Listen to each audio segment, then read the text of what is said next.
The most important thing a pilot manages is not the aircraft. It is attention.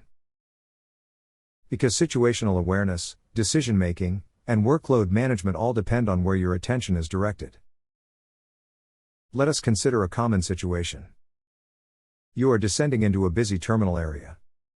ATC changes your arrival or gives you a late runway change. At the same time, the cabin calls. You might be referencing something on the EFB.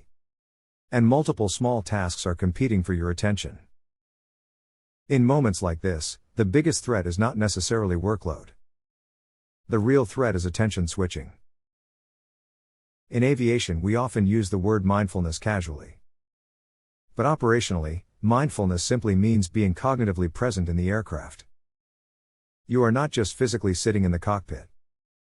Your mind is actively tracking what the aircraft is doing, what the environment is doing, and most importantly, what is likely to happen next. This is what allows a pilot to stay ahead of the aircraft. On a normal flight, most events should be predictable.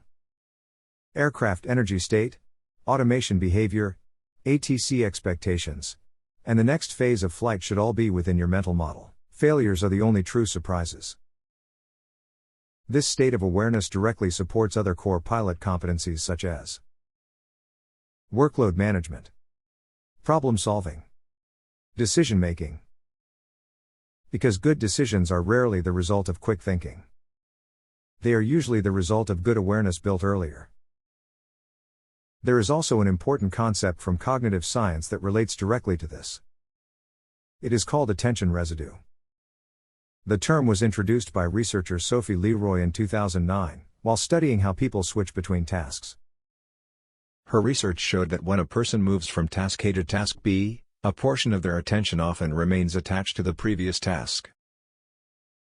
In other words, the brain does not completely disengage from the first activity before starting the second one. Part of the mind is still processing the previous task. This leftover cognitive load is called attention residue. Experimental studies showed that this residue can reduce the mental resources available for the new task. People tend to show slower cognitive processing, reduced accuracy, and increased likelihood of errors, even when the previous task lasted only a short time. In the cockpit, this concept becomes very relevant.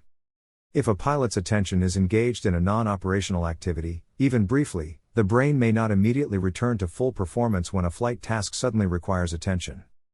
Part of the mind may still be processing the previous activity. That is attention residue. Now it is important to understand that distractions are a normal part of flying. Cabin calls, ATC instructions, operational coordination, system monitoring. Interruptions will always occur. The goal is not to eliminate distractions. The goal is distraction management. A professional pilot must develop the ability to quickly recognize when attention has been diverted, consciously acknowledge the distraction, complete the interrupting task if required, and then deliberately return focus to the primary task. This deliberate return of attention is what prevents cognitive drift. It keeps the pilot mentally inside the aircraft. In simple terms, operational mindfulness means you are aware of where your attention is. You are aware when it drifts. And you actively bring it back to the flight. Professional pilots protect three things: their altitude, their airspeed, and their attention.